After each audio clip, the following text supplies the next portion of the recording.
السلام علیکم ورحمۃ اللہ وبرکاتہ۔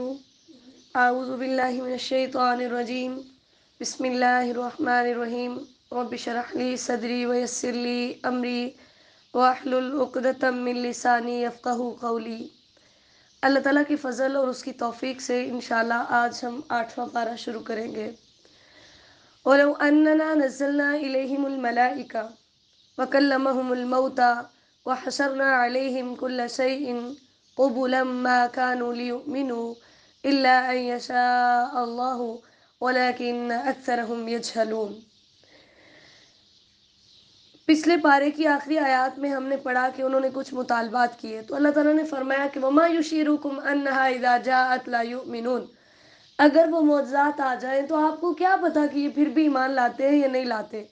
تو یہاں پر اللہ تعالیٰ نے یہی بات بیان کی کہ اگر ہم ان کے مطالبے کے مطابق فرشتے اتار دیں یا مردے قبروں سے اٹھ کر ان سے باتیں کرنے لگ جائیں، یا ہم ہر وہ نشانی ہر وہ چیز لے کر آئیں جس کا انہوں نے مطالبہ کیا ہے، تو ما کانوا لیؤمنوا، یہ پھر بھی ایمان نہیں لائیں گے۔ اس لیے ہم ان کی طرف معجزات اتارنے والے ہیں ہی نہیں، ان کے مطالبات پورے نہیں کریں گے، کیونکہ ہمیں پتہ ہے کہ اگر مطالبات پورے ہو بھی جاتے ہیں تو یہ ایمان نہیں لائیں گے۔ وَلَكِنَّ أَكْثَرَهُمْ يَجْهَلُونَ۔ اس جہالت سے مراد وہ جہالت نہیں ہے جو علم کے مقابلے میں ہوتی ہے، اس جہالت سے مراد وہ جہالت ہے جو تحمل کے مقابلے ہے، کہ اللہ تعالیٰ نے اتنا جو ہے وہ ان کے ساتھ رحم کیا، اتنی نعمتیں دی ہر چیز، اور اس کے باوجود جو ہے یہ اللہ تعالیٰ کی آیات کو جھٹلاتے ہیں۔ آیت نمبر 112، وَكَذَلِكَ جَعَلْنَا لِكُلِّ نَبِيٍّ عَدُوًّا۔ نبی صلی اللہ علیہ وسلم کو اللہ تعالیٰ نے حوصلہ دیا کہ جیسے آپ سے پہلے جو انبیاء تھے ان کی قوموں کے اندر بھی جنوں میں سے، شیطانوں میں سے کچھ شریر اور برے لوگ ہوتے تھے جو اپنے ایک دوسرے کی طرف وحی کرتے تھے۔ وحی کا لغوی معنی ہوتا ہے خفیہ طریقے سے اطلاع دینا، چھپا کر کسی کو کسی بات کی اطلاع دینا۔ تو اللہ تعالیٰ نے فرمایا یہ جنوں میں سے بھی ہو سکتے ہیں اور انسانوں میں سے بھی ہو سکتے ہیں، تو یہ صرف آپ کے ساتھ ہی یہ معاملہ نہیں ہے، آپ سے جو پہلے انبیاء تھے ان کے ساتھ بھی یہی معاملہ تھا، لہٰذا آپ پریشان نہ ہوں۔ وَلَوْ شَاءَ رَبُّكَ مَا فَعَلُوا فَذَرْهُمْ وَمَا يَفْتَرُونَ۔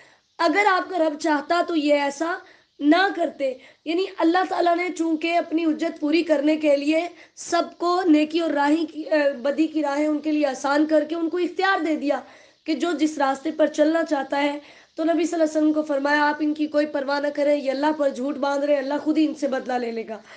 آیت نمبر 113 کے اندر نبی صلی اللہ علیہ وسلم کی جو ہے وہ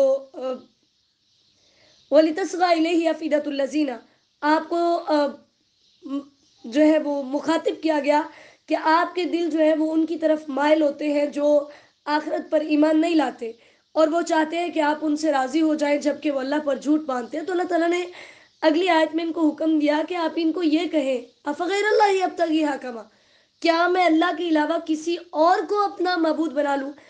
تو یہ آیتیں اس وقت نازل ہوئی تھی جب کافروں نے یہ کہا کہ مسلمان اپنا مارا ہوا جانور تو کھاتے ہیں، اللہ کا مارا ہوا نہیں کھاتے۔ ہم نے پیچھے پڑھا نا کہ اگر شکاری جانور جو ہے وہ اس میں سے خود کچھ کھا لے، یا اسی طرح ہم نے پڑھا جو گلا گھونٹ کر مر جائے، گر کر مرے، چوٹ لگنے سے مرے، ایسے جانور، تو کہتے تھے کہ جو اللہ مار دیتا ہے، یہ سارے کام اللہ کی طرف سے ہوتے ہیں نا، کہتے جو اللہ مارتا ہے اس کو نہیں کھاتے، اور جو یہ خود مارتے ہیں، ذبح کرتے ہیں، اس کو کھاتے ہیں۔ تو اس پر اللہ تعالیٰ نے یہ آیات اتاری تھی کہ ان کا مقصد جو ہے وہ آپ کو آپ کے مقصد سے ہٹانا ہے۔ آپ انہیں کہیں کہ اللہ کے علاوہ کسی اور کو اپنا حاکم ماننا ہمارے لائق نہیں ہے۔ فَلَا تَكُونَنَّ مِنَ الْمُمْتَرِينَ، آپ اللہ تعالیٰ کے بارے میں، وہ اس حق کے بارے میں جو اللہ نے آپ کی طرف نازل کیا ہے، آپ بالکل بھی شک میں نہ پڑیے۔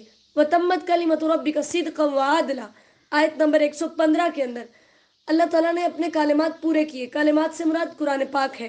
صدقاً وعدلا، یعنی قرآن کا معجزہ ہونا اور نبی صلی اللہ علیہ وسلم کی نبوت کی دلیل ہونے کے لیے قرآن کافی ہے۔ صدقاً سے مراد جو ہے خبریں ہیں، اور عدلاً سے مراد احکامات ہیں۔ پورے قرآن پاک کے اندر یہی دو چیزیں بیان ہوئی، گزشتہ اقوام کی خبریں بیان ہوئی ہیں، اور باقی ہمارے لیے احکامات بیان ہوئے ہیں کہ ہمیں کیا کرنا چاہیے کیا نہیں کرنا چاہیے۔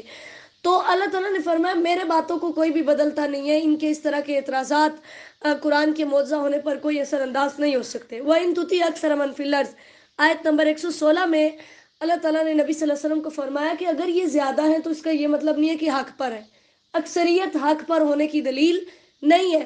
تو آپ نے صرف اس وجہ سے آپ یہ کہیں کہ یہ زیادہ ہے تو آپ ان کی بات مانیں، تو ایسا قطعاً جائز نہیں ہے. یہ تو صرف اپنے گمانوں کے پیچھے چل رہے ہیں، ان کے دین کی کوئی حقیقت نہیں ہے، جبکہ اللہ تعالیٰ ان کی گمراہیوں کو جانتا ہے. وَهُوَ أَعْلَمُ بِالْمُهْتَدِينَ. آیت نمبر 117 کے اندر اللہ نے فرمایا جو ہدایت یافتہ ہے میں انہیں بھی جانتا ہوں. آیت نمبر 118 فَكُلُوا مِمَّا ذُكِرَ اسْمُ اللَّهِ عَلَيْهِ. اللہ تعالیٰ نے فرمایا جو مومن ہے اس کو یہ حکم ہے کہ وہ جانور جس پر اللہ تعالیٰ کا نام لیا جائے، چاہے شکار کو چھوڑتے وقت یا ذبح کرتے وقت، یعنی اس پر بسم اللہ اللہ اکبر پڑھا جائے تو اس کو تم کھا سکتے ہو. ٹھیک ہے. اور اس کے اگلی آیت میں اللہ تعالیٰ نے فرمایا کہ اگر ایسا جانور جو حرام ہے لیکن تم اس کی طرح مجبور ہو، ہم نے پہلے بھی پڑھا کہ جان بچانے کے لیے ان کو کھانا جائز ہے. وَذَرُوا ظَاهِرَ الْإِثْمِ وَبَاطِنَهُ. آیت نمبر 120 اللہ تعالیٰ نے فرمایا ظاہری گناہ بھی چھوڑ دو، باطنی گناہ بھی چھوڑ دو. ظاہری گناہ جو ہے علماء کہتے ہیں کہ وہ گناہ ہیں جو ہاتھ اور پاؤں سے کیے جاتے ہیں، جیسے چوری، زنا وغیرہ ہے. اور باطنی گناہوں سے مراد وہ گناہ ہیں جن کا دل کے اندر ارادہ ہوتا ہے، جو عقیدے سے تعلق رکھتے ہیں، جیسے شرک وغیرہ، کفر، نفاق، یہ ساری چیزیں. تو ان دونوں کا ہی نقصان جو ہے وہ بہت زیادہ ہے. ٹھیک ہے. تو اللہ تعالیٰ نے اس لیے ان سے منع کر دیا. وَلَا تَأْكُلُوا مِمَّا لَمْ يُذْكَرِ اسْمُ اللَّهِ عَلَيْهِ. آیت نمبر 121 میں اللہ تعالیٰ نے فرمایا ایسا جانور جس پر اللہ کا نام نہ لیا جائے، وہ جتنا مرضی اچھا اور عمدہ جانور ہو، اس کو کھانا تمہارے لیے جائز نہیں ہے. وَإِنْ أَطَعْتُمُوهُمْ إِنَّكُمْ لَمُشْرِكُونَ. اگر تم ان کی باتیں مانو گے تو تم بھی مشرک ہی ہوگے، کیونکہ یہ تمہیں اپنے ساتھ ملانا چاہتے ہیں. تم نے ان کے ساتھ نہیں ملنا بلکہ تم نے اللہ تعالیٰ کی بات ماننی ہے. أَوَمَنْ كَانَ مَيْتًا. آیت نمبر 122 کے اندر اللہ تعالیٰ نے فرمایا کیا یہ خود بھی مردے نہیں تھے کہ ہم نے ان کو زندہ کیا؟ مراد یہ کافر تھے. کافر بھی ایک مردے کی طرح ہے نا، نہ وہ اپنی آنکھوں کو استعمال کرتا ہے، نہ اپنے دل کو، نہ اپنی کانوں کو اللہ تعالیٰ کے احکامات کو سننے کے لیے، بالکل مردے کی طرح. تو اللہ تعالیٰ نے فرمایا یہ بھی مردہ تھا، ہم نے اس کو زندہ کیا، پھر ہم نے اس کے لیے روشنی بنائی جس کے اندر یہ چلتا ہے. مراد ایمان کی روشنی ہے. تو کمم مثلہ فی الظلمات. ایک وہ بندہ جو ایمان کی روشنیوں پر چل رہا ہے، اور ایک وہ بندہ جو کفر کی تاریکیوں کے اندر، اندھیروں کے اندر ڈوبتا جا رہا ہے. لیس بخارج منہا. جو کبھی وہاں سے نکل نہیں سکتا. کیا یہ دونوں برابر ہو سکتے ہیں؟ یہ دونوں برابر نہیں ہو سکتے. وَكَذَلِكَ جَعَلْنَا فِي كُلِّ قَرْيَةٍ. آیت نمبر 123 کے اندر اللہ تعالیٰ نے فرمایا ہر قوم میں، ہر بستی کے اندر، ہر صدی میں جو امیر لوگ ہوتے ہیں، جو دولت والے ہوتے ہیں، وہ زیادہ گناہگار ہوتے ہیں، وہ زیادہ اللہ تعالیٰ کو چیلنج کرنے والے ہوتے ہیں. کیونکہ پیسہ ہوتا ہے نا، اپنے پیسے پر انہیں بڑا فخر ہوتا ہے، اور اس کی وجہ سے وہ یہ سمجھتے ہیں کہ ہم ہمیشہ رہنے والے ہیں. وَمَا يَمْكُرُونَ إِلَّا بِأَنفُسِهِمْ وَمَا يَشْعُرُونَ. اللہ تعالیٰ فرماتے ہیں اگر وہ اپنے اس پیسے کو اپنے جو ہے اللہ تعالیٰ کی نافرمانی میں خرچ کر رہے ہیں تو بھی یہ خود کو دھوکہ دے رہے ہیں. اسی طرح مکہ کے اندر بھی انہی لوگوں نے نبی صلی اللہ علیہ وسلم کی مخالفت کی جو بڑے بڑے سردار تھے. غریبوں نے تو جلدی اسلام قبول کر لیا تھا. وَإِذَا جَاءَتْهُمْ آیَةٌ. آیت نمبر 124 کے اندر اللہ تعالیٰ نے فرمایا کہ جب بھی ان کے پاس کوئی نشانی آتی تو یہ یہی کہتے ہوتے تھے کہ ہم ایمان نہیں لائیں گے، یہاں تک کہ پہلے نبیوں کے معجزات آئے. اللہ اعلم حیث یجعل رسالتہ. اللہ نے فرمایا نبی بننا، رسول بننا کسی انسان کے اختیار میں نہیں ہے، یہ میرا اختیار ہے، میں جسے چاہتا ہوں رسالت دے دیتا ہوں. تو اب یہودیوں اور عیسائیوں کا یہ اعتراض کہ ہم میں سے نبی کوئی نہیں آیا، اور مشرکین مکہ کا یہ اعتراض کہ اس یتیم کو نبی کیوں بنایا، اللہ تعالیٰ نے فرمایا ان اعتراضات کی کوئی بنیاد، کوئی حقیقت نہیں ہے، کیونکہ رسالت کا اختیار میرے پاس ہے. میں جسے چاہتا ہوں میں رسول بناتا ہوں، اور جسے چاہتا ہوں میں چھوڑ دیتا ہوں. فَمَن يُرِدِ اللَّهُ أَن يَهْدِيَهُ. آیت نمبر 125 کے اندر اللہ تعالیٰ نے فرمایا میں جس کے ساتھ بھلائی کا ارادہ کرتا ہوں، میں جسے ہدایت دینا چاہتا ہوں، یشرح صدرہ للاسلام، میں اس کا سینہ اسلام کے لیے کھول دیتا ہوں. اسلام کا لفظی معنی ہوتا ہے تابع ہو جانا، اپنے آپ کو سپرد کرنا. اسی طرح نبی صلی اللہ علیہ وسلم نے فرمایا من یرید اللہ بہ خیرا یفقہہ فی الدین. اللہ تعالیٰ جس کے ساتھ بھلائی کا ارادہ کرتا ہے اسے دین کی سمجھ عطا کر دیتا ہے. تو اللہ تعالیٰ نے فرمایا میں جسے ہدایت دینا چاہتا ہوں اس کے سینے کو کشادہ کر دیتا ہوں. اسے پھر مچھر کی مثال بھی بہت بڑی لگتی ہے، اور اگر اللہ گمراہ کرنے پہ آتا ہے تو اس کا سینہ اتنا تنگ ہو جاتا ہے کہ وہ اپنے سامنے پہاڑ سے نکلنے والی اونٹنی کو دیکھ کر، معراج جیسے بڑے واقعے کو دیکھ کر بھی پھر ایمان نہیں لاتا. ٹھیک ہے، تو اللہ تعالیٰ نے فرمایا وَهَذَا صِرَاطُ رَبِّكَ مُسْتَقِيمًا، یہ آپ کے رب کا سیدھا راستہ ہے، لہٰذا اسی کو تم قبول کرو، لَهُمْ دَارُ السَّلَامِ عِنْدَ رَبِّهِمْ، اسی راستے پر چلو جو سلامتی کا گھر ہے اور وہ جنت ہے۔ وَيَوْمَ يَحْشُرُهُمْ جَمِيعًا، آیت نمبر 128 کے اندر اللہ تعالیٰ نے فرمایا سب کو اکٹھا کروں گا، یعنی جنوں اور انسانوں کو، اور اس ٹائم ان سے پوچھوں گا کہ اے جنوں اور انسانوں بتاؤ، قد استکثرتم من الانس، بہت سے لوگوں کو تم نے گمراہ کیا تھا، اور اس ٹائم پہ تم نے ایک دوسرے سے فائدہ اٹھائے، یعنی دنیاوی فائدہ بھی مراد ہو سکتا ہے، غلط فائدے اٹھائے، کسی کو کسی مقصد کے لیے استعمال کیا، کسی کو کسی مقصد کے لیے، جیسے نبی صلی اللہ علیہ وسلم نے فرمایا سلیمان علیہ السلام کے بعد جو شخص بھی کسی جن سے غلط فائدہ اٹھائے یا اسے قید کر کے کوئی غلط مقصد حاصل کرے تو وہ جن بھی اور وہ انسان بھی دونوں جہنم میں جائیں گے۔ جیسے نبی صلی اللہ علیہ وسلم کی حدیث ہے کہ آپ نے جو ہے وہ ایک شیطان کو جو نماز کے اندر نبی صلی اللہ علیہ وسلم کی نماز میں حملہ کر رہا تھا، تو آپ نے اس کو گرفتار کرنا چاہا اور مسجد کے ستون سے باندھنا چاہا، لیکن آپ صلی اللہ علیہ وسلم نے فرمایا مجھے اپنے بھائی سلیمان کی بات یاد آ گئی، جس نے کہا رب ہب لی ملک لا ینبغی لأحد من بعدی، اے میرے رب مجھے ایسی بادشاہت عطا کرنا جو میرے بعد کسی کے لائق نہ ہو، اس لیے میں نے جن کو نہیں باندھا۔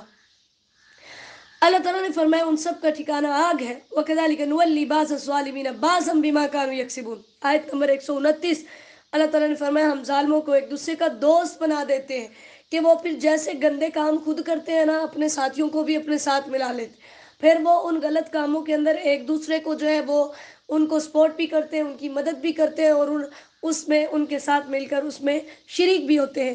یا معشر الجن والانس، آیت نمبر 130 کے اندر اللہ تعالیٰ نے فرمایا اے جنوں اور انسانوں بتاؤ کیا تمہارے پاس اللہ کے رسول نہیں آئے تھے جو تمہیں آ کر میری آیات سناتے تھے، تمہیں ڈراتے تھے؟ تو کہیں گے شہیدنا علی انفسنا، آج ہم گواہی دیتے ہیں کہ تیرے رسول آئے تھے، انہوں نے ہمیں آ کر بتایا تھا، لیکن ہمیں دنیا کی زندگی نے فریب میں ڈال دیا، دھوکے میں ڈال دیا کہ ہمیں پتہ ہی نہیں چلا کہ ہم کیا کر رہے ہیں۔ اللہ تعالیٰ نے اگلی آیت میں، آیت نمبر 131 میں اللہ تعالیٰ نے اس اصول کو بیان کیا کہ جب تک میں کسی قوم کے پاس نبی نہیں بھیجتا تب تک اسی قوم کو ہلاک نہیں کرتا، اس لیے کفار مکہ کو ابھی تک ہلاک نہیں کیا کیونکہ ابھی تک ان کے اندر کوئی نبی نہیں آیا تھا۔ وَلِكُلٍّ دَرَجَاتٌ مِّمَّا عَمِلُوا، آیت نمبر 132 میں اللہ نے فرمایا وہ جن ہو یا انسان ہو، اگر اچھے عمل ہے تو جنت میں جائے گا، اگر برے اعمال ہے تو جہنم میں جائے گا۔ وَرَبُّكَ الْغَنِيُّ ذُو الرَّحْمَةِ، آیت نمبر 133 کے اندر اللہ تعالیٰ نے فرمایا آپ کا رب بہت رحمت والا ہے۔ جیسے نبی صلی اللہ علیہ وسلم نے صحیح مسلم کی حدیث ہے اللہ تعالیٰ کی 100 رحمتیں ہیں، ایک رحمت اس نے جنوں، انسانوں، جانوروں اور کیڑوں مکوڑوں میں اتاری ہے، اور اسی رحمت کی وجہ سے وہ سب آپس میں ایک دوسرے پر رحم کرتے ہیں، اور اسی ایک رحمت کی وجہ سے جو وحشی جانور ہوتا ہے وہ بھی اپنے بچے سے محبت کرتا ہے، اور 99 رحمتیں جو ہیں وہ اللہ تعالیٰ نے اپنے پاس رکھی ہیں جو قیامت کے دن وہ اپنے بندوں پر کرے گا۔ ان یشاء یذہبکم، اللہ نے فرمایا اللہ اتنا رحیم ہے، اس کے باوجود بھی اگر تم اپنے رب کے احکامات کے خلاف چلتے ہو تو وہ تمہیں ختم کر کے کوئی نئی مخلوق لے آئے گا جو اس کے راستے پر چلے گی اور اس کے اطاعت کرے گی۔ وما انتم بمعجزین، اس ٹائم پر تم اللہ کو عاجز نہیں کر سکتے، اللہ کو تھکا نہیں سکتے۔ قل یا قوم اعملوا، آیت نمبر 135 کے اندر نبی صلی اللہ علیہ وسلم نے ان کو ڈانٹنے کے لیے کہا کہ جاؤ تم نے جو کام کرنے ہیں کر لو، اگر تم نہیں مانتے تو جاؤ پھر تمہاری مرضی ہے، جو کرنا چاہتے ہو کرو۔ من تکون لہ عاقبۃ الدار انہ لا یفلح الظالمون، یعنی اللہ تعالیٰ کا یہ وعدہ ہے کہ آخرت کا گھر اسے ہی ملے گا جو اللہ کے راستے پر چلے گا، اور جو ظالم ہوگا وہ کبھی بھی کامیابی نہیں پائے گا۔ وَجَعَلُوا لِلَّهِ مِمَّا زَرَعَ مِنَ الْحَرْثِ وَالْأَنْعَامِ، آیت نمبر 136، حضرت ابن عباس رضی اللہ تعالیٰ عنہ فرماتے ہیں کہ جب تم عربوں کی جہالت معلوم کرنا چاہو تو سورہ انعام کی آیت نمبر 130 سے لے کر آیت نمبر 140 تک پڑھ لو تو تمہیں پتہ چل جائے کہ وہ کس قدر جاہل تھے، اور اس میں ان تمام آیات کے اندر مختصر میں آپ کو بتاتی ہوں، پھر آپ ترجمہ پڑھیں گے تو آپ کو سمجھ آ جائے گی۔ ایک تو ان کا یہ تھا کہ انہوں نے اپنی کھیتیوں اور اپنے جانوروں کے اندر اللہ کے علاوہ اپنے شریکوں کا حصہ مقرر کیا تھا، اور اگر کسی سال پیداوار کم ہوتی تو جو اللہ تعالیٰ کا حصہ ہوتا اس میں سے نکال کر اپنے معبودوں کا حصہ پورا کر لیتے، اور اگر کسی سال جو ہے وہ اللہ تعالیٰ کا حصہ جو ہے اس میں کمی آتی تو اپنے معبودوں والے حصے میں سے نکال کر اللہ کے راستے میں نہ ڈالتے، تو اللہ تعالیٰ نے فرمایا ساء ما یحکمون، یہ ان کا فیصلہ بہت برا ہے۔ پھر اسی طرح یہ تھا ان کا آیت نمبر 137 میں کہ یہ اپنی اولادوں کو قتل کرتے ہوتے تھے، یعنی زندہ زمین میں دفن کر دیتے مفلسی کے ڈر سے۔ آج بھی ایسا کوئی بھی طریقہ جس کے ذریعے سے اولاد کی پیدائش کو روکا جائے یا پیدا ہونے کے بعد ان کو مارا جائے، وہ سب کچھ حرام ہے۔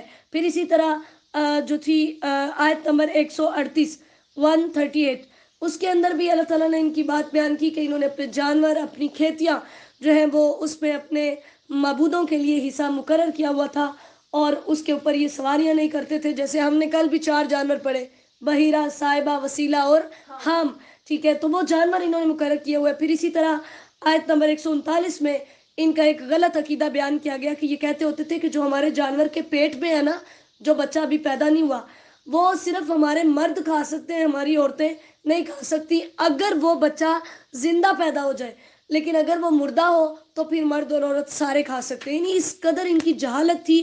قد خسر الذین قتلوا اولادہم، آیت نمبر 140 میں اللہ نے فرمایا وہ لوگ نقصان اٹھائیں گے جنہوں نے اپنی اولادوں کو بے وقوفی کی وجہ سے بغیر علم کے قتل کیا، اور جو اللہ تعالیٰ نے ان کو رزق دیا تھا اس کو انہوں نے حرام کر دیا، افتراء علی اللہ، اللہ پر جھوٹ باندھتے ہوئے۔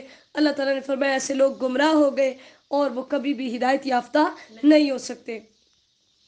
وَهُوَ الَّذِي أَنشَأَ جَنَّاتٍ مَّعْرُوشَاتٍ، آیت نمبر 141، اللہ تعالیٰ نے فرمایا ذرا غور تو کرو میں کون ہوں، میں تمہارے لیے باغات پیدا کرتا ہوں۔ معروشات وہ ہوتے ہیں پودے کے جن کی بیلیں جو ہیں وہ اوپر چڑھائی جاتی ہیں، اور غیر معروشات جن کے پودے زمین پر ہی رہتے ہیں، ان کی بیلیں اوپر نہیں چڑھائی جاتی ہیں۔ اللہ تعالیٰ نے فرمایا کھجوریں، انگور، اور تمہارے لیے کس کس طرح کے انار، زیتون، پھر ان کے ذائقے یا رنگ آپس میں ملتے جلتے ہیں، اتنی چیزیں میں نے تمہارے لیے پیدا کی۔ وَآتُوا حَقَّهُ يَوْمَ حَصَادِهِ، جس دن اپنا پھل کاٹنے لگو اس میں سے اللہ کا حق ادا کرو، جس کے بارے میں نبی صلی اللہ علیہ وسلم نے فرمایا کہ جو نہری پانی سے سیراب ہونے والی جو کھیت ہے ان کے اندر 10واں حصہ، یعنی ہر ایک من میں سے 10واں حصہ دینا ہوگا، اور جو سیراب ہوگا ٹیوب ویل وغیرہ کے ذریعے سے اس میں ہر 20 من میں سے 1 من، یعنی اس میں 20واں حصہ ہوگا، اور یہ عشر نکالنا ضروری ہوتا ہے۔ انشاءاللہ ہم آگے اس کی ڈیٹیل بھی پڑھیں گے۔ وَمِنَ الْأَنْعَامِ حَمُولَةً وَفَرْشًا، اللہ نے فرمایا تھوڑا سا اور دیکھو کہ میں نے کس طرح تمہارے لیے وہ جانور پیدا کی۔ پچھلی آیت میں ایک لفظ تھا وَلَا تُسْرِفُوا، زیادتیاں نہ کرو۔ اسراف کا مطلب ہوتا ہے ناجائز کاموں کے اندر اپنے مال کو خرچ کرنا۔ تو اللہ تعالیٰ نے فرمایا وَمِنَ الْأَنْعَامِ حَمُولَةً وَفَرْشًا، آیت نمبر 142 میں کچھ جانور ایسے ہیں جو تمہارا بوجھ اٹھاتے ہیں، اور کچھ جانور ایسے ہیں جو زمین کے ساتھ لگے ہوئے ہیں، یہ بھی اللہ نے ہی پیدا کیے ہیں۔ لہٰذا اللہ کا یہ مطالبہ ہے کہ تم اللہ کا رزق کھاؤ اور شیطان کے قدموں کی پیروی نہ کرو، کیونکہ وہ تمہارا دشمن ہے۔ ثمانیت ازواج، اب جو پیچھے انہوں نے مختلف اپنے لیے جانور جو تھے کوئی حلال کر لیے کوئی حرام کر لیے، تو آیت نمبر 143 اور 145 کے اندر اللہ تعالیٰ نے بتایا کہ کون سے جانور حلال ہیں اور کون سے جانور حرام ہیں۔ تو اللہ تعالیٰ نے بتایا بھیڑ میں سے 2، یعنی 8 قسمیں ٹوٹل جو حلال ہیں، اور انہی 8 کی قربانی ہوتی ہے۔ 2 بھیڑ میں سے، 2 بکریوں میں سے، وہ نر ہوں یا مادہ ہوں، ٹھیک ہے، اور اسی طرح 2 اونٹوں میں سے اور 2 ہی گایوں میں سے۔ اللہ تعالیٰ نے اس کی ساری جو ہے وہ وضاحت کر دی ان آیات کے اندر، آپ ترجمہ پڑھیں گے تو اس کی سمجھ آ جائے گی۔ فَمَنْ أَظْلَمُ مِمَّنِ افْتَرَىٰ عَلَى اللَّهِ كَذِبًا، اللہ نے فرمایا یہ جانور تو میں نے حلال کیے ہیں، اس کے علاوہ اگر کوئی اللہ پر جھوٹ باندھ کر کسی اور جانور کو حلال بناتا ہے یا حرام بناتا ہے تو یہ اس کے لیے قطعاً جائز۔ جانور اور بھی حلال ہے، مرغی حلال ہے، ٹھیک ہے، اور اسی طرح جو ہے وہ مختلف جو چیزیں ہیں وہ حلال ہیں، لیکن ان کی قربانی جائز نہیں ہے۔ یہاں پر بات ہے قربانی کی۔ قُلْ لَا أَجِدُ فِي مَا أُوحِيَ إِلَيَّ، یہ آیت بھی بہت عام ہے، آیت نمبر 145۔ اللہ تعالیٰ نے اپنے نبی کو حکم دیا ان کو ذرا بلاؤ، انہیں کوئی دراؤ، میں تمہاری عقل سیٹ کروں۔ وہ جو تم نے اپنی مرضی سے کچھ آیات، کوئی جانور حلال کر لیے کوئی حرام کر لیے، وہ حلال و حرام نہیں ہے۔ آؤ جو میرے اوپر اللہ کی وحی آئی ہے اس کے اندر تو حرام یہی ہے، میتتن، مردار، دمم مسفوحہ، بہتا ہوا خون، ولحم خنزیر، خنزیر کا، سور کا گوشت، اور اسی طرح اہل لغیر اللہ بھی، چوتھی چیز جس پر غیر اللہ کا نام لیا جائے، اس کی وضاحت میں پہلے کر چکی ہوں۔ تو اللہ تعالیٰ نے فرمایا آؤ میں تمہیں پڑھ کر سناؤں، وہ جانور جن کو تم نے حرام کیا وہ حرام نہیں، بلکہ یہ والی چیزیں جو ہیں یہ اللہ نے تم پر حرام کی ہوئی ہیں۔ ہاں اگر کوئی مجبور ہے تو ان کو استعمال کر سکتا ہے. وعلی الذین ہادوا حرمنا، آیت نمبر 146. اللہ تعالیٰ نے فرمایا یہودیوں پر ہم نے ہر ناخن والا جانور جو ہے وہ حرام کیا ہوا تھا، یعنی جس کی انگلیاں پھٹی ہوں، الگ الگ نہ ہوں، جیسے اونٹ، شتر مرغ، بطخ وغیرہ، یہ ساری چیزیں جو ہیں وہ ان پر حرام تھی. اسی طرح اللہ تعالیٰ فرماتے ہیں کہ چربی جو ہے وہ ان پر حرام تھی، لیکن اول ہوایا او مختلط بیاض، جو ان کی انتڑیوں کے ساتھ لگی ہو یا تھوڑی بہت جو ہڈیوں کے ساتھ ملی ہو، وہ بس ان کے لیے جائز تھی. نبی صلی اللہ علیہ وسلم نے فرمایا اللہ تعالیٰ یہودیوں کو برباد کرے کہ جب ان کے لیے چربیوں کو حرام کیا گیا تو انہوں نے چربی تو نہ کھائی، چربی پگھلا کر تو اس کی قیمت کھا لی. آج ہم بھی تو ایسے ہی کرتے ہیں نا، جیسے انہوں نے ہفتے والے دن مچھلیاں نہیں پکڑتے تھے، جال لگا دیتے تھے، اگلے دن مچھلیاں پکڑ لیتے تھے. امام بخاری رحمہ اللہ نے اپنی کتاب کے اندر باقاعدہ یہ باب قائم کیا ہے کہ اسلام کے اندر ہیلا بازی اختیار کرنا یہ قطعاً جائز نہیں ہے. فَإِن كَذَبُوكَ فَقُلْ رَبُّكُمْ ذُو رَحْمَةٍ وَاسِعَةٍ، آیت نمبر 147. نبی صلی اللہ علیہ وسلم کو تسلی دی کہ اگر یہ آپ کی بات نہیں مانتے آپ پریشان نہ ہوں، اللہ کی رحمت بہت وسیع ہے، وہ آپ کے ساتھ ہے. سَيَقُولُ الَّذِينَ أَشْرَكُوا، آیت نمبر 148 کہ اللہ تعالیٰ نے فرمایا جب مشرکین جو ہے یہ کہیں گے ہم نے شرک نہیں کیا، ہم نے کسی چیز کو حرام نہیں کیا، بلکہ پہلے سے ہی یہ روایت چلتی آ رہی تھی، یہ تو سارا کام ہمارے آباء و اجداد کر کے گئے تھے.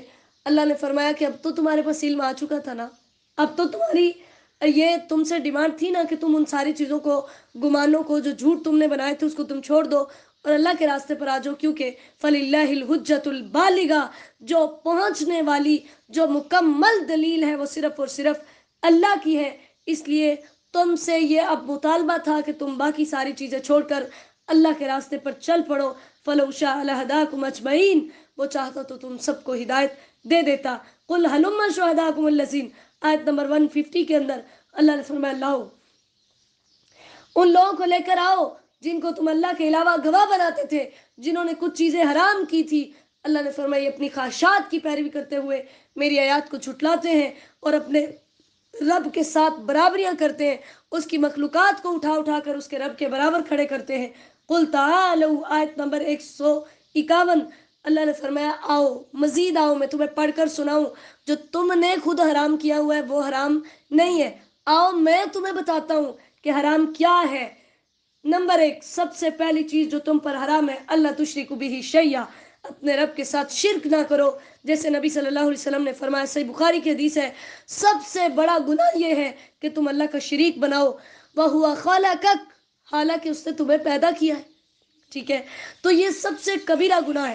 پھر فرمایا کہ آؤ دوسرا کبیرہ گناہ کیا ہے، والدین کی نافرمانی کرنا، یعنی اپنے والدین کے ساتھ اچھا سلوک کرو. تیسرا کبیرہ گناہ کیا ہے، وَلَا تَقْتُلُوا أَوْلَادَكُم مِّنْ إِمْلَاقٍ، مفلسی کے ڈر سے اپنی اولاد کو قتل کر دو کہ اتنے بچے ہو جائیں گے. جیسے ہمارے پاکستان میں بھی یہ قانون دیا جا رہا ہے نا کہ فیملی پلاننگ کا، بچے 2 ہی اچھے. اسلام کے اندر اس کی قطعاً کوئی گنجائش نہیں ہے. نبی علیہ السلام نے تو یہاں تک فرمایا تھا کہ میں قیامت کے دن تمہاری کثرت پر فخر کروں گا، تم کماری عورت سے شادی کیا کرو کیونکہ وہ زیادہ محبت کرنے والی ہوتی ہے اور زیادہ بچے پیدا کرنے والی ہے. اور یہ اصول کہ بچے 2 ہی اچھے، ایسا کوئی بھی طریقہ جس کے ذریعے سے اولاد کو پیدا ہی نہ ہونے دیا جائے، یعنی حمل کو روکا جائے، یا حمل ہونے کے بعد کوئی ایسی دوائی یا ایسے کوئی بھی ذرائع استعمال کرنا جن کے ذریعے سے بچے کی زندگی کو ختم کیا جائے، یا پیدا ہونے کے بعد اس کو مار دینا، یہ ساری چیزیں اس کے اندر آتی ہیں اور یہ قتل ہے، یہ حرام ہے.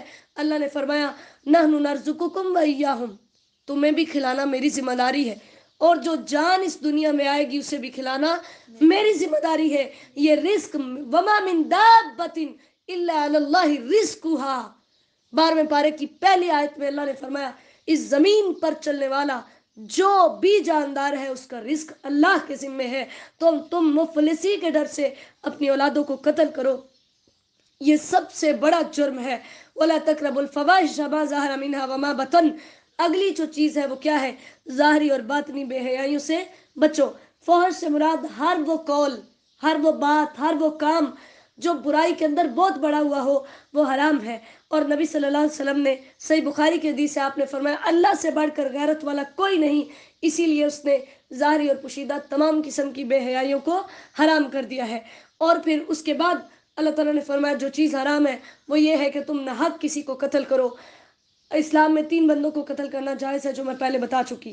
وَلَا تَقْرَبُوا مَالَ الْيَتِيمِ، اللہ نے فرمایا اگلی چیز 152 میں جو حرام ہے وہ یتیم کا مال کھانا ہے. اس کے بعد اگلی چیز جو حرام ہے وہ ماپ تول کے اندر کمی کرنا ہے. یعنی یہ چیزیں حرام ہیں. لا نکلف نفسا الا وسعها. اللہ نے فرمایا یہ سارے کام ایسے ہیں جو تمہاری طاقت کے اندر ہے، کیونکہ میں نے کوئی بھی ایسا حکم تمہیں نہیں دیا جو تمہاری طاقت سے بڑھ کر ہو. اگلی چیز جو سب سے بدترین ہے وہ یہ ہے کہ وَإِذَا قُلْتُمْ فَاعْدِلُوا وَلَوْ كَانَ ذَا قُرْبَىٰ، کہ تم بے انصافی کرو، جھوٹ بولو، جھوٹی گواہی دو، اگرچہ تمہارا کوئی قریبی رشتہ دار ہی ہو تب بھی تم نے سیدھی بات کہنی ہے. وَبِعَهْدِ اللَّهِ أَوْفُوا. اگلی چیز جو حرام ہے وہ کیا ہے؟ وعدہ توڑنا. اس لیے تمہارے سے یہ مطالبہ ہے کہ تم جو وعدے کرو ان کو پورا کرو. وَأَنَّ هَذَا صِرَاطِي مُسْتَقِيمًا فَاتَّبِعُوهُ. آیت نمبر 153 کے اندر نبی صلی اللہ علیہ وسلم نے فرمایا یہ میرا راستہ ہے اور یہ سیدھا راستہ ہے، تم اس کی پیروی کرو. ایک دفعہ نبی صلی اللہ علیہ وسلم جو ہے بیٹھے تھے تو آپ نے ایک لکیر کھینچی تو آپ نے فرمایا یہ اللہ کا راستہ ہے. پھر اس کے دائیں بائیں بہت ساری لکیریں کھینچی اور آپ نے فرمایا یہ الگ الگ راستے ہیں، ان میں سے ہر ایک راستے پر شیطان بیٹھا ہے جو لوگوں کو اپنی طرف بلاتا ہے. اس کے بعد آپ صلی اللہ علیہ وسلم نے سیدھی راستے جو راستہ تھا اس لکیر پر ہاتھ رکھا اور یہ آیت پڑھی وَأَنَّ هَذَا صِرَاطِي مُسْتَقِيمًا فَاتَّبِعُوهُ. یہ میرا سیدھا راستہ ہے، تم اس کی پیروی کرو. یہ مسند احمد کی حدیث ہے. تو جو متفرق راستے ہیں ان کے پیچھے نہ چلو، وہ تمہیں بہکا دیں گے. اسی لیے تو نبی صلی اللہ علیہ وسلم نے فرمایا تھا کہ ان دو چیزوں کو تھامے رکھو، یعنی قرآن اور سنت کو، تو تم کبھی بھی گمراہ نہیں ہو سکو گے. ثم آتینا موسیٰ الکتاب، آیت نمبر 154 کے اندر اللہ تعالیٰ نے ترتیب کے ساتھ بتایا کہ پھر ہم نے موسیٰ علیہ السلام کو بھی کتاب دی، اس کے اندر بھی ہر چیز کی ہدایت تھی. وَهَذَا كِتَابٌ أَنزَلْنَا. اگر تم موسیٰ کو مانتے ہو اور اس کا انکار کرتے ہو تو اپنی عقل سے کام لو. موسیٰ کی کتاب دینے والے بھی ہم تھے اور اس کتاب کو نازل کرنے والے بھی ہم ہیں. اس لیے تم سے یہ مطالبہ ہے کہ فَاتَّبِعُوا، اس کتاب کی پیروی کرو، اللہ سے ڈر جاؤ تاکہ تم پر رحم کیا جائے. یعنی رحمت نازل ہوتی ہے صرف تقویٰ کی وجہ سے، جو اللہ سے ڈرتا ہے اس پر. ان تقولوا انما انزل الکتاب علی طائفتین، آیت نمبر 156 کے اندر اللہ تعالیٰ نے فرمایا کفار مکہ تم پر یہ کتاب اس لیے اتاری کہ قیامت کے دن تم یہ نہ کہو کہ ہم سے پہلی تو دو جماعتیں یعنی یہودی اور عیسائی، ان پر تو یہ کتاب کوئی کتاب اتری تھی، ہم پر تو کوئی کتاب نہیں اتری تھی. اور اسی طرح اگلی آیت میں بھی اللہ تعالیٰ نے اسی بات کا تذکرہ کیا کہ یہ نہ ہو کہ تم قیامت کے دن یہ کہو کہ اگر ہم پر بھی کوئی کتاب اترتی تو ہم بھی ہدایت قبول کرتے، ہمارے پاس تو کوئی کتاب آئی نہیں ہے، ہم کیسے ہدایت قبول کریں. اللہ نے فرمایا اب میں نے دلیل تمہارے پاس بھیج دی ہے، حجت پوری ہو چکی ہے. اس کے بعد اگر کوئی ظلم کرتا ہے، اللہ کی آیات کو جھٹلاتا ہے، تو پھر اس کا ٹھکانہ جہنم ہوگا. آیت نمبر 158 اللہ نے فرمایا جو یہ میرے نبی علیہ السلام کی تکذیب کر رہے ہیں یا قرآن کی تکذیب کر رہے ہیں، ان کا اور کوئی مقصد نہیں ہے، صرف ان کا مقصد یہ ہے، یہ انتظار کر رہے ہیں کہ جیسے پہلی قوموں پر فرشتے عذاب لے کر اترے، اللہ نے اپنا عذاب برسایا، تو یہ بھی چاہتے ہیں کہ ہمارے پاس کوئی ایسی نشانی، کوئی ایسا عذاب جو ہے وہ آئے. جیسے نبی صلی اللہ علیہ وسلم نے فرمایا قیامت اس وقت تک قائم نہیں ہوگی یہاں تک کہ سورج اپنے مغرب سے طلوع ہوگا. جب لوگ اسے دیکھیں گے تو جو بھی زمین پر ہوں گے وہ ایمان لے آئیں گے، لیکن اس وقت کا ایمان لایا ان کو کچھ فائدہ نہیں دے گا. ٹھیک ہے کہ اللہ تعالیٰ نے اسی آیت میں آیت نمبر 158 میں اللہ نے فرمایا لم تکن آمنت من قبل، اس سے پہلے ایمان نہیں لائے تھے تو اس وقت کا ایمان لایا ہوا ان کو فائدہ نہیں دے گا، کیونکہ توبہ تبھی تک قبول ہوتی ہے جب انسان کی جان حلق تک نہ پہنچ جائے، اس وقت کی توبہ بھی قابل قبول نہیں ہے. آیت نمبر 159 بہت اہم ہے، بہت اہم آپ سب کے لیے. ان الذین فرقوا دینہم، اللہ تعالیٰ نے فرمایا جنہوں نے اپنے دین میں تفرقہ بازی کی، اپنے دین کو جدا جدا کر لیا، وَكَانُوا شِيَعًا، گروہوں میں بٹ گئے، لَسْتَ مِنْهُمْ فِي شَيْءٍ، آپ کا ان سے کوئی تعلق نہیں ہے. یعنی اسی لیے نبی صلی اللہ علیہ وسلم نے فرمایا تھا 72 فرقے جہنم میں جائیں گے، صرف ایک فرقہ جنت میں جائے گا، مَا أَنَا عَلَيْهِ وَأَصْحَابِي. یہ ترمذی کی حدیث ہے کہ نبی صلی اللہ علیہ وسلم نے فرمایا جس پر میں اور میرے صحابہ ہیں. تو اسلام کے اندر تفرقہ بازی کی کوئی گنجائش نہیں ہے. آیت نمبر 160 میں اللہ نے فرمایا جو نیکیاں کرے گا اس کا بدلہ 10 گنا، اور جو برائی کرے گا جتنی برائی کرے گا صرف اتنی ہی سزا ملے گی. جیسے صحیح مسلم کی حدیث ہے، نبی صلی اللہ علیہ وسلم نے فرمایا جو نیکی کا ارادہ کرتا ہے اللہ اس کی ایک نیکی لکھ دیتے ہیں، جب وہ نیکی کر لیتا ہے تو 10 سے لے کر 700 کے برابر اسے ثواب ملتا ہے. لیکن جب انسان برائی کا ارادہ کرتا ہے اور پھر اس برائی کو کرتا نہیں تو اللہ تعالیٰ اس کے بدلے میں بھی ایک نیکی لکھ دیتے ہیں، لیکن اگر اس برائی کو کر لیتا ہے تو اس کے بدلے میں صرف ایک ہی برائی لکھتے ہیں. اور یعنی یہ اللہ تعالیٰ کی وسیع رحمت ہے. قل اننی ہدانی ربی الی صراط مستقیم، آیت نمبر 161. یعنی پوری سورت جو ہے وہ توحید کے دلائل بیان کر رہی کہ تمہارے جتنے بھی مشرکانہ عقائد ہیں یہ بالکل غلط ہیں، بے بنیاد ہیں. جو سیدھا دین ہے وہ ابراہیم کا دین ہے جس نے تمام چیزوں کو چھوڑا اور وہ مشرک بھی نہیں تھا. قل ان صلاتی و نسکی و محیای و مماتی للہ رب العالمین، میری نماز، میری قربانی، میرا جینا اور میرا مرنا سب کچھ اللہ کے لیے، یعنی میری زندگی کا مقصد تیرے دین کی سرفرازی. میں اسی لیے مسلمان، میں اسی لیے نمازی کہ میری اس زندگی کا مقصد، میرا اٹھنا بیٹھنا، میرا اوڑھنا بچھونا، میرا کھانا پینا، میرا جینا مرنا سب کچھ اللہ کی رضا کے لیے ہو. یا الہی ہمیں اس آیت پر عمل کرنے کی توفیق عطا فرما. قل غیر اللہ ابغی، آیت نمبر 164. اللہ نے فرمایا مشرکین مکہ سے پوچھو جو اتنی نعمتیں دینے والا، اتنے دلائل کے ساتھ تمہیں اور تمہارے معبودوں کو جھوٹا کرنے والا، بتاؤ میں اس کے علاوہ کسی اور کو رب بناؤں؟ وَهُوَ رَبُّ كُلِّ شَيْءٍ، حالانکہ ہر چیز کو اس نے پیدا کیا، ہر چیز کو رزق وہ دیتا ہے، ہر چیز کے انتظامات وہ کرتا ہے. میں اس کے علاوہ کسی کو رب کیسے بناؤں؟ اگر میں تمہاری بات مان لوں تو قیامت کے دن تم میرا بوجھ نہیں اٹھاؤ گے، اس لیے میں تمہاری بات ماننے والا نہیں.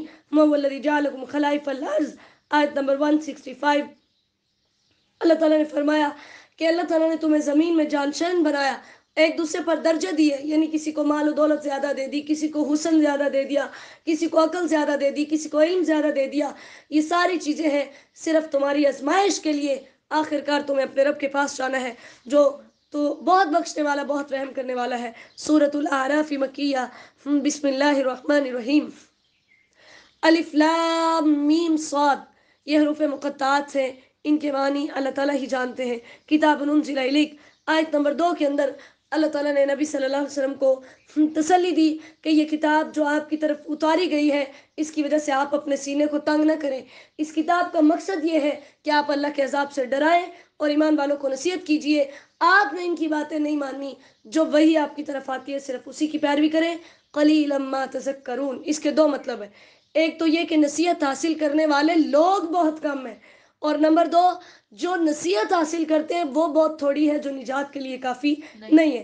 وَكَمْ مِنْ قَرْيَةٍ، آیت نمبر 104 کے اندر اللہ تعالیٰ نے فرمایا کتنی ہی ایسی بستیاں تھیں کہ ان کے پاس ہمارا رات کو اور دن کو عذاب آیا، یا وہ کیلولہ کر رہے تھے. کیلولہ دوپہر کے آرام کو کہتے ہیں. فَمَا كَانَ دَعْوَاهُمْ، آیت نمبر 5 کے اندر اللہ تعالیٰ نے فرمایا جب عذاب آیا اس کو دیکھا تو اس ٹائم انہوں نے اقرار کیا کہ ہم ظالم تھے. فَلَنَسْأَلَنَّ الَّذِينَ أُرْسِلَ إِلَيْهِمْ وَلَنَسْأَلَنَّ الْمُرْسَلِينَ. ہم نے یہ پہلے بھی پڑھا کہ نبی اپنی قوموں کے بارے میں گواہی دیں گے اور ہم تمام انبیاء کے بارے میں گواہی دیں گے کہ یا الہی واقعی تمام انبیاء نے تیرا پیغام پہنچا دیا تھا. وَالْوَزْنُ يَوْمَئِذٍ الْحَقُّ، آیت نمبر 8 کے اندر اللہ تعالیٰ نے فرمایا ترازو اس دن حق ہے، ان قیامت کے دن اعمال کو تولا جائے گا. ٹھیک ہے. وَإِنْ كَانَ مِثْقَالَ حَبَّةٍ مِّنْ خَرْدَلٍ أَتَيْنَا بِهَا، اللہ تعالیٰ نے سورہ انبیاء میں فرمایا ذرہ برابر بھی کوئی چیز ہوگی ہم اس کو لے آئیں گے، اور ہر چیز کا وہاں پر تول کیا جائے گا. جس کے وزن باری ہوں گے وہ کامیاب ہو جائے گا. اللہم اجعلنا منہم، اور جس کے وزن ہلکے ہوں گے وہ نقصان اٹھائے گا. یا الہی ہمیں ان لوگوں میں شامل نہ کرنا. وَلَقَدْ مَكَّنَّاكُمْ فِي الْأَرْضِ، اللہ تعالیٰ نے آیت نمبر 10 کے اندر فرمایا کہ میں نے تمہیں کہا تھا کہ تم، یعنی میں نے تمہیں زمین کے اندر جو ہے وہ ٹھکانہ دیا اور تمہیں اس کے اندر رہنے کی جگہ دی. قلیلا ما تشکرون، اس کے بھی یہی مطلب ہے. یہ بات ذہن میں رکھیے، پورے قرآن کے اندر قلیلا ما تذکرون، قلیلا ما تؤمنون، قلیلا ما تشکرون، ایسے کوئی بھی الفاظ جہاں بھی آئیں گے ان کے دو ہی مطلب ہوں گے. ایک جو انہوں نے وہ چیز حاصل کی ہے وہ بہت تھوڑی ہے جو نجات کے لیے کافی نہیں ہے، اور دوسرا حاصل کرنے والے لوگ بہت تھوڑے ہیں. وَلَقَدْ خَلَقْنَاكُمْ، پھر اللہ تعالیٰ نے آیت نمبر 11 کے اندر ایک چیز بیان کی کہ ذرا دیکھو، اوقات یاد دلائی کہ ذرا اپنے گریبان میں جھانکو. کوئی تم پر اتنا بڑا احسان کرے اور تم اس کے ساتھ یہ سلوک کرو. تم دیکھو کہ میں نے تمہیں پیدا کیا، تمہاری صورتیں بنائی، پھر فرشتوں سے آدم کو سجدہ کرایا علم کی بنا پر. ٹھیک ہے، وہ سجدہ تعظیمی سجدہ تھا، وہ عبادت والا سجدہ مراد نہیں تھا۔ اللہ تعالیٰ نے فرمایا پھر ابلیس نے انکار کیا۔ بلس کا مطلب ہوتا ہے نا امید ہو جانا۔ اس کا شیطان کا اصل نام عزازیل تھا، عزازیل، عین زا الف زا یا لام، ٹھیک ہے۔ لیکن جب اس نے اللہ کے حکم کا انکار کیا تو اللہ نے اس کو اپنی رحمت سے دور کیا، اس وقت اس کا نام ابلیس پڑا۔ اللہ تعالیٰ نے اس سے پوچھا کہ تو نے سجدہ کیوں نہیں کیا جبکہ میں نے حکم دیا تھا؟ اس نے کہا تکبر کی بنا پر، اس نے کہا میں بہتر ہوں، مجھے آگ سے پیدا کیا، اس کو مٹی سے، آگ اوپر جاتی ہے مٹی نیچے رہتی ہے، لہذا میں بہتر ہوں۔ اللہ نے فرمایا یہ معیار نہیں ہے، قال فاہبط منہا، اللہ نے اس کو گرا دیا۔ اللہ نے فرمایا تو نے تکبر کیا، فخرج انک من الصاغرین، اتر جا تو ذلیل ہونے والوں میں سے ہے۔ صحیح مسلم کی حدیث ہے، نبی صلی اللہ علیہ وسلم نے فرمایا، اللہ تعالیٰ فرماتے ہیں الکبر ردائی، تکبر میری چادر ہے، جو اس میں سے کچھ بھی مجھ سے چھیننے کی کوشش کرے گا میں اسے آگ میں ڈال دوں گا، میں اسے آگ میں پھینک دوں گا۔ اس نے اللہ سے دعا کی، یا اللہ مجھے قیامت کے دن تک ڈیل دے، میں تیرے بندوں کو گمراہ کرنا چاہتا ہوں۔ اللہ نے فرمایا انک من المنظرین، جاؤ تم آزاد ہو، قیامت تک تجھے ڈیل دے دی ہے، جا تو نے جو کرنا ہے کر لے۔ تو اس نے پھر قسم کھائی، اس نے کہا فبما اغویتنی، جو تو نے مجھے گمراہ کیا ہے، یعنی مجھے جو فرشتوں میں سے نکال کر یا پھینکا ہے، لاقعدن لہم صراطک المستقیم، کہ میں بھی اب ضرور ان کے سیدھے راستے پر بیٹھوں گا۔ شیطان ہمیشہ ہمیں نیکی کے راستے سے پکڑے گا۔ آج آپ دیکھیں جتنی بدعات ہیں وہ ساری دین کے نام پر ہے، وہ نیکی کے راستے سے پکڑتا ہے۔ اس نے کہا پھر دائیں بائیں آگے پیچھے ہر طرف سے آؤں گا اور ان کو گمراہ کروں گا۔ جیسے نبی صلی اللہ علیہ وسلم نے فرمایا کہ شیطان جو ہے وہ ہمارے جسم کے اندر یوں گردش کرتا ہے جیسے خون گردش کرتا ہے۔ اسی لیے نبی علیہ الصلوۃ والسلام نے یہ دعا سکھائی۔ ابو داؤد کے اندر، مسند احمد کے اندر یہ حدیث ہے، اللہم انی اسألک العفو والعافیہ فی الدنیا والآخرہ، اللہم انی اسألک العفو والعافیہ فی دینی ودنیای واہلی ومالی، اللہم استر عوراتی وآمن رواتی، اللہم احفظنی من بین یدی ومن خلفی وعن یمینی وعن شمالی ومن فوقی واعوذ بعظمتک ان اغتال من تحتی۔ یہ دعا صبح شام کے اذکار میں آپ کو ملے گی۔ نبی صلی اللہ علیہ وسلم اس دعا کو صبح شام پڑھا کرتے تھے۔ تو اللہ تعالیٰ نے فرمایا وَلَا تَجِدُ أَكْثَرَهُمْ شَاكِرِينَ، شیطان نے کہا کہ اکثر لوگ جو ہیں وہ شکر نہیں کریں گے۔ اللہ نے فرمایا اخرج منها مذءوما مدحورا، یہاں سے چلا جا دفع ہو کر دچکارا ہوا کہ تجھے اس جنت کے اندر میں نہیں رہنے دوں گا، جا تو نے جو کرنا ہے کر لے، میں بھی پھر کیا کروں گا، تجھے بھی اور جو تجھے مانیں گے ان سب کو جہنم میں ڈالوں گا۔ پھر کیا ہوا، اللہ تعالیٰ نے آدم علیہ السلام اور حوا کو کہا کہ آپ یہ ساری، یعنی آیت نمبر 19 20 آگے تقریباً کافی آیات جو اسی بارے میں ہے کہ اللہ تعالیٰ نے ان کو منع کیا کہ تم نے اس درخت کے قریب نہیں جانا۔ حدیث کے اندر اس درخت کی کوئی وضاحت نہیں ہے کہ وہ درخت کون سا تھا، لیکن شیطان نے ان کے دل میں وسوسہ ڈالا، کیونکہ آدم کی وجہ سے شیطان کے ساتھ یہ ہوا تھا نا، اس نے اپنے دل کے اندر وہ دشمنی بٹھائی ہوئی تھی کہ اس کی وجہ سے میرے ساتھ ایسا ہوا ہے، اب میں اسے نہیں چھوڑوں گا، اس کی اولاد کو نہیں چھوڑوں گا۔ اس نے وسوسہ ڈالا اور اس نے کہا آپ کے رب نے آپ کو اس لیے اس درخت کے پاس جانے سے منع کیا ہے کہ اگر تم اس کو کھا لو گے تو ہمیشہ جنت میں رہو گے۔ آدم علیہ السلام لالچ میں آگے ہمیشہ جنت میں رہنا چاہتے تھے۔ اس نے کیا کہا ہے، سیدھے راستے پر بیٹھوں گا، یہ بھی تو نیکی کی بات تھی نا، ہمیشہ جنت میں رہنا۔ تو لالچ میں آگے آدم علیہ السلام اس کی بات مان لی، قسمیں کھائیں اس نے ان دونوں کو، ٹھیک ہے۔ اور پھر انہوں نے جب اس درخت کو کھایا، جیسے ہی اس کو کھایا ان کی شرمگاہ واضح ہوگی، جو جنتی لباس تھا وہ اتر گیا، جلدی جلدی وہ درختوں سے پتے اتار کر اپنی شرمگاہوں کو چھپانے لگے۔ اللہ نے اسی وقت پکڑا۔ اللہ نے فرمایا الم انہکما، آیت نمبر 22 میں، کیا میں نے تمہیں منع نہیں کیا تھا، روکا نہیں تھا کہ اس کی بات نہیں مانی، اور میں نے تمہیں نہیں کہا تھا کہ شیطان تمہارا واضح دشمن ہے؟ تو پھر ان دونوں نے اللہ سے دعا کی، جیسے ہم نے سورہ البقرہ میں پڑھا فَتَلَقَّىٰ آدَمُ مِن رَبِّهِ كَلِمَاتٍ فَتَابَ عَلَيْهِ، کہ آدم علیہ السلام نے اپنے رب سے کچھ کلمات سیکھے، وہ کلمات یہی تھے رَبَّنَا ظَلَمْنَا أَنفُسَنَا وَإِن لَّمْ تَغْفِرْ لَنَا وَتَرْحَمْنَا لَنَكُونَنَّ مِنَ الْخَاسِرِينَ۔ ان کلمات کے ساتھ دعا کی تو اللہ تعالیٰ نے ان کی دعا کو قبول کیا، لیکن اللہ نے فرمایا اب اس کے بعد تم جنت میں نہیں رہ سکتے، اب تم زمین پر چلے جاؤ، وہیں تم جیو گے، وہیں مرو گے، اور وہیں سے تمہیں دوبارہ اٹھایا جائے گا۔ یا بنی آدم، آیت نمبر 26 کے اندر اللہ نے فرمایا یہ جو لباس تمہاری طرف اتارا ہے، یہ لباس کیا ہے، جو تمہاری شرمگاہوں کو چھپاتا ہے، ٹھیک ہے، وَلِبَاسُ التَّقْوَىٰ ذَلِكَ خَيْرٌ، لیکن ظاہری لباس کے ساتھ ساتھ باطن کے اندر جو لباس سب سے بہترین ہے وہ تقویٰ ہے، وہ اللہ کا ڈر ہے۔ تو جیسے ظاہری طور پر تم لباس پہنتے ہو وہ ضروری ہے، اسی طرح باطنی طور پر بھی تمہارا تقویٰ سے اپنے آپ کو لباس پہنانا ضروری ہے، ٹھیک ہے۔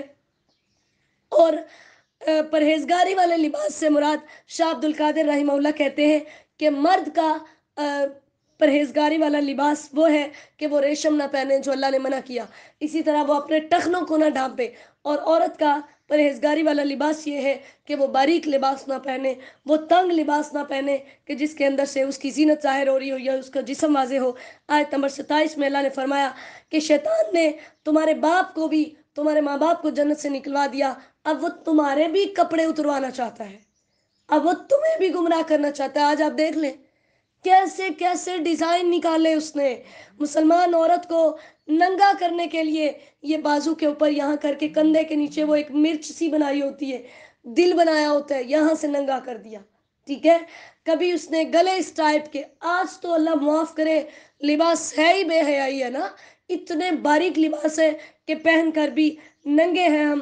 اللہ تعالیٰ ہم سب کو محفوظ فرمائے۔ وَإِذَا فَعَلُوا فَاحِشَةً، اللہ نے فرمایا شیطان اور اس کا قبیلہ جو ہے وہ ایسے ہے کہ وہ خود بھی برائیاں کرتے ہیں، اور جب ان کو روکا جاتا ہے تو کہتے ہیں ہمارے آباء و اجداد بھی ایسا کرتے تھے، یا نعوذ باللہ کہتے ہیں واللہ امرنا بہا، اللہ نے بھی ہمیں یہی حکم دیا۔ اللہ نے فرمایا ان اللہ لا یامر بالفحشاء، اللہ کبھی بھی بے حیائیوں کا حکم نہیں دیتا۔ آیت نمبر 29 میں اللہ نے فرمایا اللہ تو ہمیشہ انصاف کا، سیدھی باتوں کا حکم دیتا ہے، لہذا تم ہر مسجد کے پاس اللہ کو پکارو۔ مسجد سے مراد ہر سجدے کی جگہ ہے، جہاں بھی تم یعنی نماز پڑھنے لگو ہر جگہ پر اللہ تعالیٰ کو یاد کرو، دین کو اسی کے لیے خالص کرو۔ فریقاً ہدا، ایک گروپ نے اسلام قبول کیا اور ایک جو تھا وہ گمراہی پر بھٹکا رہا، انہوں نے شیطان کو اپنا دوست بنا لیا۔ یا بنی آدم خذوا زینتکم عند کل مسجد، آیت نمبر 31 کے اندر اللہ نے فرمایا اپنی زینت کو پکڑو۔ زینت سے مراد لباس ہے، یعنی نماز پڑھتے ہوئے، طواف کرتے ہوئے ہر جگہ پر ہمیں اپنے بدن کا، اپنے پردے کا مکمل طور پر اہتمام کرنا چاہیے۔ پھر یہ بھی کہ نماز کے موقع پر، عیدین کے موقع پر، جمعہ کے دن ہمیں اچھا اور خوبصورت لباس پہننا چاہیے، ٹھیک ہے۔ انہ لا یحب المسرفین، کھاؤ پیو لیکن زیادتیاں نہیں کرنی۔ اور اسی طرح یہ پہلے لوگ جو تھے وہ خانہ کعبہ کا طواف ننگے ہو کر کرتے تھے، اللہ نے اس آیت میں حکم دیا کہ لباس پہن کر خانہ کعبہ کا طواف کیا کرو۔ قل من حرم زینت اللہ التی اخرج لعبادہ والطیبات من الرزق، اللہ نے فرمایا کون ہے جس نے اللہ کی زینت کو حرام کیا اور اس رزق کو جو اللہ نے تمہارے لیے پاکیزہ رزق بنایا، ٹھیک ہے۔ پھر اسی طرح اگلی آیت میں، آیت نمبر 33 میں اللہ نے فرمایا، ہم پیچھے پڑھ چکے، ظاہری پوشیدہ تمام برائیاں، تمام شرک، تمام گناہ اللہ نے حرام کر دیے ہیں۔ جب بھی کسی قوم کا مقررہ وقت آئے گا وہ ایک منٹ بھی اس سے آگے پیچھے نہیں ہو سکے گا، لہٰذا آیت نمبر 34 سے 36 تک اللہ تعالیٰ نے فرمایا جو نیکیاں کرے گا وہ جنتوں میں جائے گا، جو تکبر کرے گا وہ جہنموں کے اندر جائے گا۔ اور آیت نمبر 37 میں اللہ نے فرمایا اس سے بڑا کوئی ظالم ہے ہی نہیں جو اللہ کی آیات کو جھٹلاتا ہے۔ قال ادخلوا فی امم، اللہ نے فرمایا قیامت کے دن ان سے کہا جائے گا جہنم میں چلے جاؤ، ٹھیک ہے۔ اور پھر کیا ہوگا؟ جو جماعت پہلے سے موجود ہوگی، جب پیچھے والے جائیں گے نا ایک دوسرے پر الزام لگائیں گے، وہ کہے گا یا اللہ اس نے مجھے گمراہ کیا تھا، اس کو ڈبل عذاب دینا، وہ کہے گا یا اللہ اس نے مجھے گمراہ کیا تھا، اسے ڈبل عذاب دینا۔ اللہ تعالیٰ فرمائیں گے قال لکل ضیف ولکن لا تعلمون، آج تم سب کے لیے ہی ڈبل عذاب ہے، تمہاری اپنی عقل کام نہیں کرتی تھی، تم ان کے پیچھے چلے تو آج سارے ہی اس کا مزہ چکھو۔ ان الذین کذبوا بآیاتنا، آیت نمبر 40 کے اندر اللہ نے فرمایا جنہوں نے میری آیات کو جھٹلایا اور تکبر کیا ان کے لیے جنت کے دروازے، آسمان کے دروازے کبھی بھی نہیں کھولے جائیں گے یہاں تک کہ سوئی جو ہے اس کے ناکے میں سے اونٹ گزر جائے۔ اونٹ سوئی کے ناکے میں سے گزر سکتا ہے؟ اسی طرح جیسے یہ ناممکن ہے، اسی طرح ان کا جنت میں جانا ناممکن ہے۔ ان کا بچھونا جہنم ہے، اوپر نیچے ہر طرف آگ ہوگی، لیکن جو ایمان والے ہیں وہ جنتوں میں جائیں گے۔ اور اس ٹائم پر اللہ تعالیٰ ایمان والوں کے دلوں میں، آیت نمبر 43 نبی صلی اللہ علیہ وسلم نے فرمایا جنتیوں کے دل ایک آدمی کی طرح ہوں گے، نہ اس میں کوئی اختلاف ہوگا نہ بغض ہوگا، یعنی بالکل ان کو صاف کر دیا جائے گا۔ اور اس ٹائم پر یہ ترانہ پڑھیں گے الحمدللہ الذی ہدانا وما کننا لنہتدی لولا ان ہدانا اللہ۔ پھر اسی طرح ونادى اصحاب الجنت اصحاب النار آیت نمبر 45 میں اللہ تعالیٰ نے فرمایا جنتی جہنمیوں کو بلائیں گے، اس ٹائم ان سے پوچھیں گے بتاؤ ہم سے تو ہمارے رب نے جو نعمتوں کا وعدہ کیا تھا ہمیں تو مل گئی ہیں، بتاؤ تمہارا کیا حال ہوا ہے، تمہیں بھی وہ سب کچھ ملا ہے؟ اس ٹائم پھر اپنے آپ پر افسوس کریں گے، وبینہما حجاب، ان دونوں کے درمیان ایک پردہ کھڑا کر دیا جائے گا، والالآراف، اعراف جو ہے جنت اور جہنم کے درمیان ایک مقام کا نام ہے جہاں پر وہ لوگ ہوں گے جن کی نیکیاں اور برائیاں دونوں برابر ہوں گی، ایک دوسرے کو اور وہاں پر پہچان لیں گے، انہیں پتہ چل جائے گا، وہ جنتیوں کو سلام کریں گے، تو وہ کھڑے تو درمیان میں ہوں گے نا، جنت میں داخل تو نہیں ہوں گے لیکن امید کرتے ہوں گے کہ ہم بھی جنت میں داخل ہو جائیں۔ اور جب اہل اعراف آیت نمبر 47 میں اللہ نے فرمایا جب ان کے چہرے جہنم کی طرف پھیرے جائیں گے تو فوراً اللہ سے دعا مانگیں گے ربنا لا تجعلنا مع القوم الظالمین ونادى اصحاب الاعراف، پھر اس ٹائم پر جو اعراف والے ہیں وہ جہنمیوں کو کوسیں گے، ان کو کہیں گے او بدبختو، آج تمہارے مال اور تمہاری اکثریت تمہارے کام نہیں آئی۔ پھر اسی طرح جہنمی جب بالکل تھک جائیں گے آیت نمبر 50 کے اندر، تو اس ٹائم یہ جنتیوں سے کہیں گے ایک گھونٹ بس پانی دے دو، صرف ایک گھونٹ، تو جنتی کہیں گے ان اللہ حرمہم علی الکافرین، اللہ نے جنتی کھانا اور جنتی جو ہے وہ پینا وہ سب کچھ تمہارے لیے حرام کیا ہے، تم اس کو قطعاً استعمال نہیں کر سکتے۔ وجہ کیا ہے؟ آیت نمبر 51 کے اندر اللہ تعالیٰ نے فرمایا وجہ یہ تھی کہ انہوں نے ہمارے دین کو مذاق بنایا تھا، دنیا کی زندگی میں مگن ہو گئے تھے، یہ ہمیں بھول گئے تھے، آج ہم ان کو بھول گئے ہیں۔ اس لیے اللہ تعالیٰ سے دعا کیجئے کہ یا الہی ہمیں ہمیشہ خود کو یاد رکھنے کی توفیق دے۔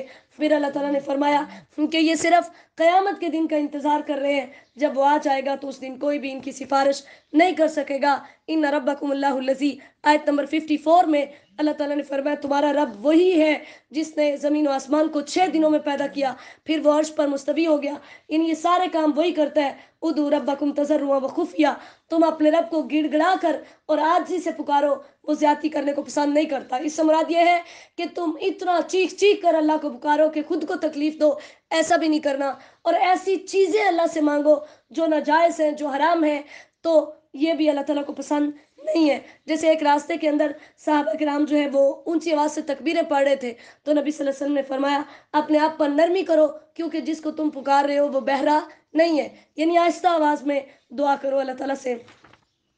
وَهُوَ الَّذِي يُرْسِلُ الرِّيَاحَ، پھر اللہ تعالیٰ نے اپنا تعارف دیا آیت نمبر 57 میں، اللہ نے فرمایا میں ہی ہوں جو بارش سے پہلے ہوائیں بھیجتا ہوں، وہ بادل اٹھا کر لاتی ہیں، پھر پاری برساتی ہیں، اور پھر کس طرح مردہ زمین کو زندہ کرتی ہیں۔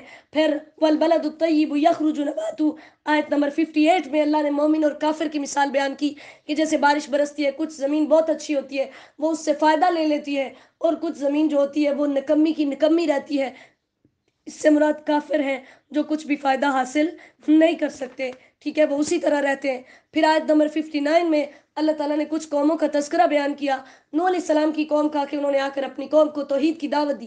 تمام انبیاء کی بنیادی دعوت توحید ہے، انہوں نے آ کر ان کو کہا تو ان کی قوم کے سرداروں نے کہا ہم تو دیکھتے ہیں کہ تو گمراہ ہے، انہوں نے کہا میں گمراہ نہیں ہوں، میں تو اللہ کا رسول ہوں، میں تمہیں نصیحت کرتا ہوں۔ اور انہوں نے تعجب کیا، کہا تم اس بات پر تعجب کرتے ہو کہ تمہیں میں سے ایک شخص کو اللہ نے رسول بنایا، یعنی اس دور کے لوگوں کا بھی یہی اعتراض تھا کہ جو ہے وہ کس کو نبی بنا دیا، ہم ہی میں سے ایک انسان کو۔ اللہ فرماتے ہیں جب انہوں نے اس کو جھٹلایا تو ہم نے ان کو غرق کر دیا۔ پھر اسی طرح قوم عاد کی طرف جب ہود کو بھیجا تو اس نے بھی اپنی قوم کو اللہ کی طرف بلایا، انہوں نے بھی ایسے ہی کہا کہ یہ بے وقوف ہے، دن رات نعوذ باللہ ہمارے پیچھے لگا رہتا ہے۔ انہوں نے بھی یہی کہا کہ تمہیں اس بات پر اعتراض ہے کہ تمہیں میں سے ایک کو جو ہے وہ پیغمبر بنایا، یاد کرو کہ اللہ نے قوم نوح کے بعد تمہیں اس زمین میں بسایا، وزادکم فی الخلق بسطا، کہ تمہیں اللہ تعالیٰ نے کتنے بڑے بڑے قد دیے، کتنی طاقت دی، اس کے باوجود انہوں نے کہا تو ہمارے پاس اس لیے آیا آیت نمبر 70 کے اندر، تو آیا کہ ہمیں ہمارے آباء و اجداد کے دین سے ہٹا دے۔ آج بھی جب ہم لوگوں کو دین کی تبلیغ کرتے ہیں تو کہتے ہیں تسی نویاں آئیاں ہو دسن والیاں، اب تک تو ہم اپنے بڑوں سے یہی سنتے آئے ہیں۔ تو یہ ساری چیزیں اس دور کے مشرکین نے بھی، اس دور کے کفار نے بھی اپنے نبیوں کو یہی کہی تھی. اللہ تعالیٰ ہم سب کو محفوظ فرمائے. اللہ تعالیٰ فرماتے ہیں پھر ہم نے اس کو بھی نجات دی اور اس کی قوم کے جو گمراہ تھے ان سب کو تباہ کر دیا. پھر قوم سمود کے پاس جو ہے حضرت صالح علیہ السلام آئے. انہوں نے بھی ایسا ہی کیا. انہوں نے مطالبہ کیا ہمارے سامنے اس پہاڑ میں سے ایک حاملہ اونٹنی نکلے, ہمارے سامنے بچے کو جنم دے تو ہم ایمان لے آئیں گے. اونٹنی نکلی, بچے کو جنم دیا, پھر بھی ایمان نہیں لائے. تو ان کو صالح علیہ السلام نے کہا کہ ایک دن تم اپنے جانوروں کو پانی پلایا کرو, ایک دن اس اونٹنی کو کنویں سے پانی پلائیں. تو انہوں نے آپس میں مشورہ کیا. کدار بن سالف ایک شخص تھا, اس نے اپنے ساتھیوں کے ساتھ مل کر اس اونٹنی کی ٹانگیں کاٹ دی. تو 3 دن بعد ان پر عذاب آ گیا اور وہ بھی تباہ و برباد ہو گئے. اس کے بھی جو قوم کے بڑے لوگ تھے انہوں نے ہی تکبر کیا اور انہوں نے کہا کہ یعنی ان کا بھی یہی اعتراض تھا جو باقی قوموں کا تھا. پھر قوم لوط کا تذکرہ ہے کہ قوم لوط جو تھی ان کی یہ برائی تھی کہ مرد مردوں کے ساتھ اپنی نفسانی خواہش کو اور عورتیں عورتوں کے ساتھ پورا کرتی تھی. نعوذ باللہ. اللہ تعالیٰ نے اس پر جب لوط علیہ السلام نے ان کو منع کیا تو وہ بھی باز نہیں آئے. انہوں نے کہا تم بڑا خود کو بڑے پاک سمجھتے ہو. اللہ نے فرمایا ہم نے اس کی بھی قوم کو ہلاک کیا اور اس کو نجات دے دی. لوط علیہ السلام کی بیوی کافرہ تھی, وہ بھی عذاب کے اندر ہلاک ہوئی تھی لیکن بدکار نہیں تھی. یہ بات ذہن میں رکھیے, نبی کی بیوی کافرہ تو ہو سکتی ہے لیکن بدکار نہیں ہو سکتی. وہ خود بدکاری نہیں کرتی تھی, بس لوگوں کو بتا دیتی ہوتی تھی کہ مہمان آ گئے, آ جاؤ. ٹھیک ہے. وَإِلَىٰ مَدْيَنَ أَخَاهُمْ شُعَيْبًا, پھر مدین کی طرف اللہ تعالیٰ نے شعیب علیہ السلام کو بھیجا. انہوں نے بھی یہی دعوت دی. یعنی تمام انبیاء کی بنیادی دعوت توحید ہے. انہوں نے بھی یہی کہا اور ان کی قوم کی برائی تھی کہ وہ ماپ تول میں کمی کرتے تھے. ہر نبی نے پہلے اپنی قوم کو اللہ کی طرف بلایا, پھر جو ان کے اندر برائی پائی جاتی تھی اس کی اصلاح کی, تو انہوں نے بھی نہیں مانا تو اللہ تعالیٰ نے ان کو بھی عذاب دیا. وَهُوَ خَيْرُ الْحَاكِمِينَ, اللہ نے ان کے درمیان بھی بہتر فیصلہ کیا. جو ایمان والے تھے ان کو بچا لیا اور جو کافر تھے ان سب کو ہلاک کر دیا. اللہ تعالیٰ سے دعا ہے وہ ہمیں ان احکامات پر عمل کرنے کی توفیق عطا فرمائے, ہم سب کو توحید پرست بنائے, ہمیں دنیا و آخرت میں نمایاں کامیابی نصیب فرمائے. ہمارے والدین اساتذہ کرام سب مسلمانوں پر اپنی رحمتوں کا نزول فرمائے. اللہ تعالیٰ جو مقروض ہیں اپنے خزانوں سے ان کے قرض ادا فرمائے. ہمارے حق میں بہتر فیصلے فرمائے. ہمیں اپنے مقربین میں شامل فرمائے. مدینہ منورہ میں ہمیں موت نصیب فرمائے اور ہمارا خاتمہ بالایمان فرمائے. اللہ تعالیٰ ہم سب سے راضی ہو جائے. اللہم صلی وسلم علی نبینا محمد صلی اللہ علیہ وسلم. السلام علیکم ورحمۃ اللہ وبرکاتہ.